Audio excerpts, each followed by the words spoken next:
начинается. Welcome guys, Brandon here from Terminated Gaming, once again back in World of Warships during our little hiatus between seasons. And I'm not even sorry that it's another Georgia replay. I absolutely love the Georgia. It is a great ship, and sadly will be no longer available soon in the Warships Premium shop. Things I love about the Georgia, if you don't already know, it's basically, I believe, an Iowa hull with, instead of 3 triple turrets of 16-inch guns, it has 3 dual turrets of 18-inch guns. So, and a faster reload on those 18-inch guns, so they hit harder. I don't know about the accuracy-wise. All I know is I play this just about as well as I played the Iowa. Of course, that's not the only things I like about it. It also does 33, 34 knots base speed, just like the Iowa, which I love the speed ability. Poor armor, but, you know, it's American, so, you know, the armor's not terrible, but it's not great. And then, of course, it gets a speed boost, so you're doing almost 40 knots in a battleship. And then, of course, it also has 11.3 kilometer secondaries.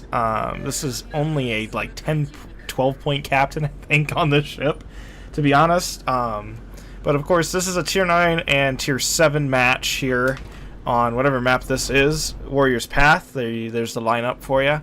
And of course, I'm obviously playing in my Georgia, because this is the ship I was using to complete some of the Isoroku Yamamoto missions, because I haven't done the campaigns for that yet, and this is arguably one of the better ships for it. So the campaign missions for that were like, get 7 defendeds in one battle in a battleship, get 2.5 million potential damage and survive, and then the other one was 7 Deb strikes. So figured Georgia would be my best option, because at this time I still had the Iowa instead of the Montana. So opening salvo, pretty decent one. Not terrible, not great against that enemy Alaska for 15k. And so I'm going to play this game pretty fast, pretty agile. I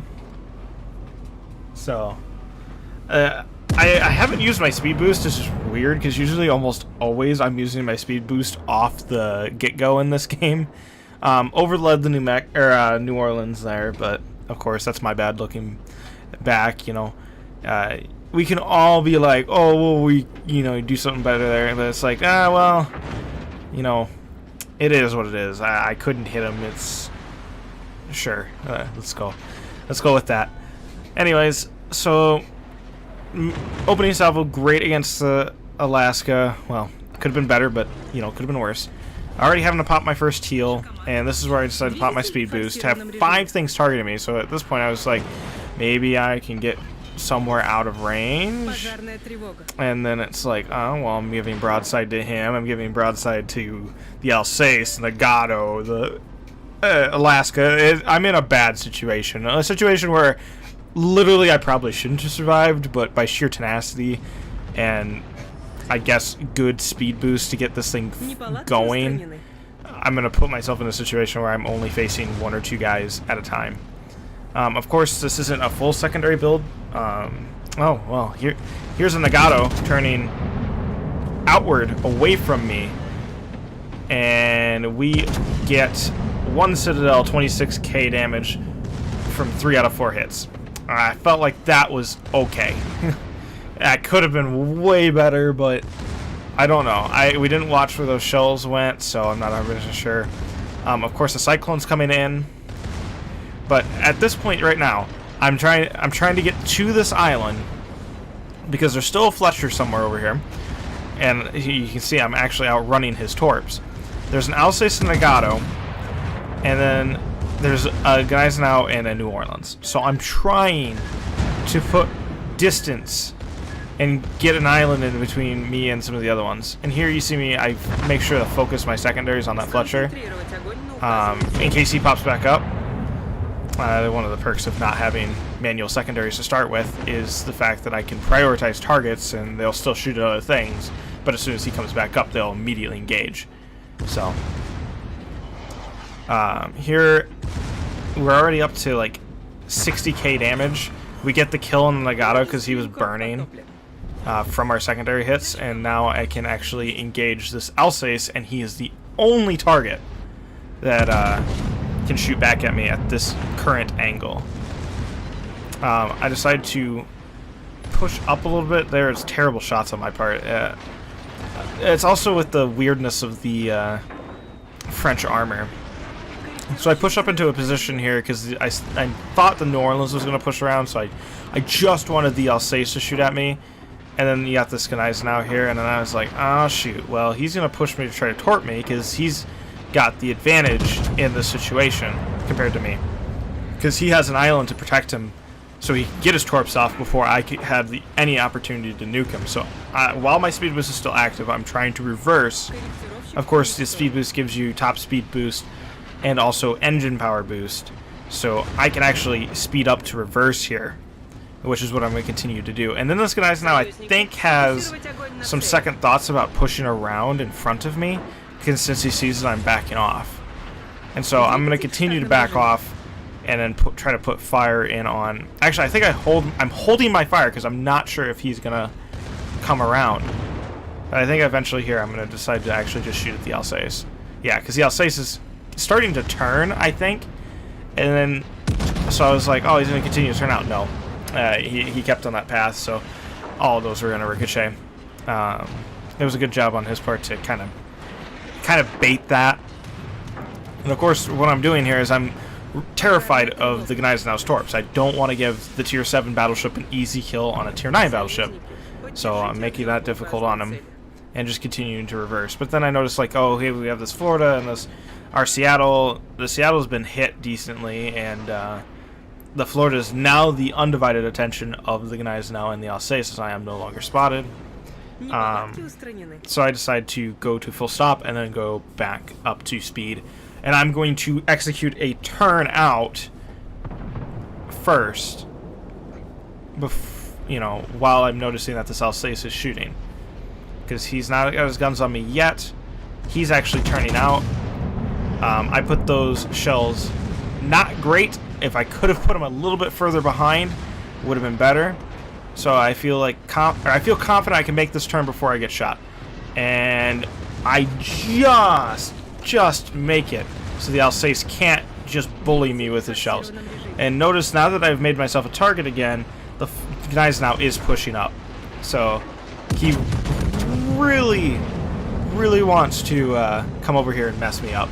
And there we do, I think, 19k across both turrets, 5 pens and 1 overpen. And I'm trying to stay off the ground here so I don't run aground to get torched by the Gneisenau. But I'm also trying to keep all my turrets in action. There I take 14k chunk, but I was already starting to heal. I get lit on fire here. I think I leave it for now because I'm afraid I'm going to get lit on fire again by secondaries from anything. Meanwhile, my secondaries are just laying in and lighting fires. 5 overpens against the superstructure of the Gneisenau. Firing AP into the superstructure, what do you expect? And meanwhile, the Alsace back there is burning, and I'm still focusing him with my secondaries, taking large amounts of damage here. But I'm trying to just get away from that Gneisenau. We kill the Alsace with the secondaries at 10 kilometers, getting a close quarters expert, and then put the shells into the Gneisenau, only do like another like 6k to a superstructure, and he's burning down, and then secondary doesn't kill him because the Florida gets him with the fire. And thankfully now, the Cyclone's in full effect, so 8-kilometer visibility, so that destroyer is at just as much of a disadvantage as he is an advantage here. So I pop another heal. I think this is the last heal I have to get me back up. The Seattle pops his radar, which does spot the Fletcher, so it gives me an early warning of where the Fletcher is. The Fletcher doesn't necessarily know quite where I'm at due to the Cyclone. And you can look at the minimap and see that he's actually pushing towards us. So I reload HE before I get into range of him. I don't know if I actually end up needing the HE here. But yeah, there he is. I make sure to prioritize him with my secondaries. I give a slight angle out to get more secondaries in, because they're going to be the main thing doing damage here. And he starts popping smoke, so I use my main guns. Get unlucky with that first gun, and unlucky with the rear turret. Part of it was my aim there, but a little bit was dispersion. So we get him with another close quarters expert, giving us 2 close quarter experts for the game, and 163,000 damage. Not too bad. 3 kills, 163,000 damage. 6 fires, giving us a decent amount of that damage too. 41 main target hits and 177 secondary hits. Not a lot of those are going to end up penning, due to the fact that they can only pen like 21 millimeter of armor. The main thing there is there's a decent fire chance, so they can set some fires when they need to. But there's the target hits for you. Of course, some of those were down to poor aim, and a little bit of dispersion in there too, especially against that Alsace. Trying to get it behind the turrets, but in front of that rear turret, into that vital citadel. Here I'm trying to push up to see that New Orleans. This is the problem with the Cyclones, is it's exactly 8 kilometers, so, and actually he gets into that. And so I fire my AP salvo here, and I have my secondaries on him, and 1 over pen, taking out his turret.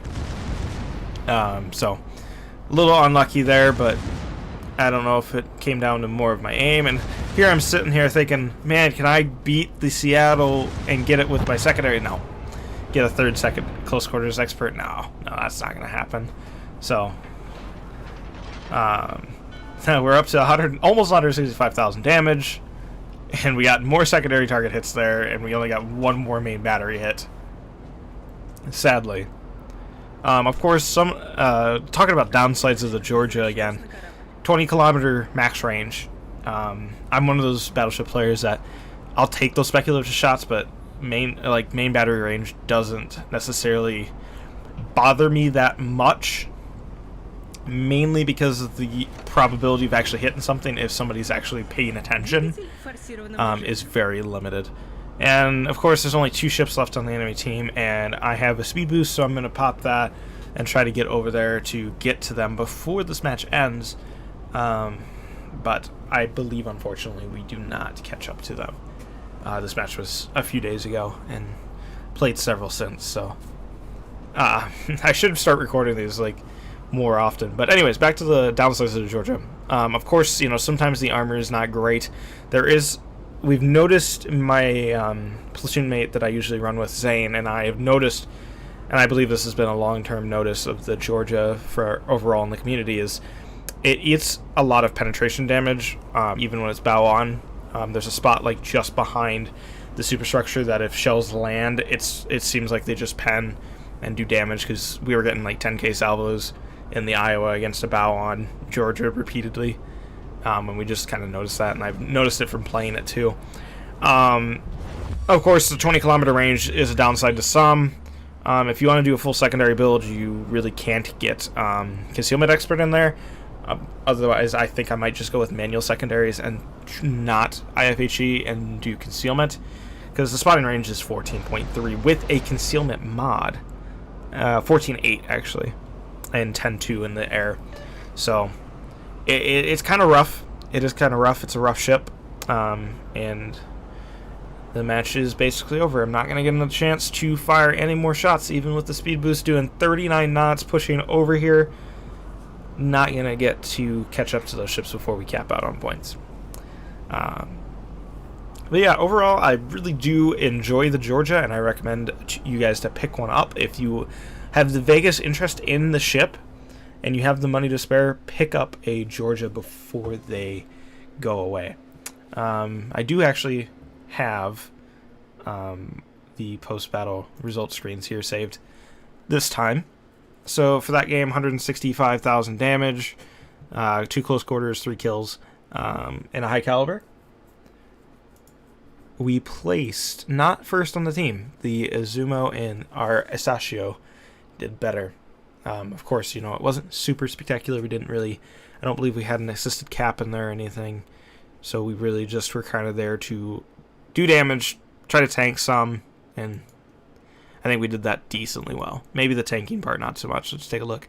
1.5 million potential, that's not impressive by any means. Main battery guns, we only did around 110,000 of that with the main batteries. The secondaries did half of their damage by hits and half of their damage by fires. Pretty cool. And then credit-wise, the Georgia makes a decent amount of credits. Of course, I'm running negative 45% on my service costs, so that's 33,000 on service, 28,000 on credit, or on ammunition spent. And then, received, because I'm running a premium account, and I believe I'm running flags that give me the bonus to credit making. So that's 476,000 base credits, which would have made you about 400,000. And then I have modifiers giving me another 333,000 for 750,000 credits. So I hope you guys have enjoyed this battle. If so, a rating would be much appreciated. And let me know if you want to see more of this content down below. And as always, I hope you guys have enjoyed, and I'll see you on the next one. Peace out. Shut up and sit down.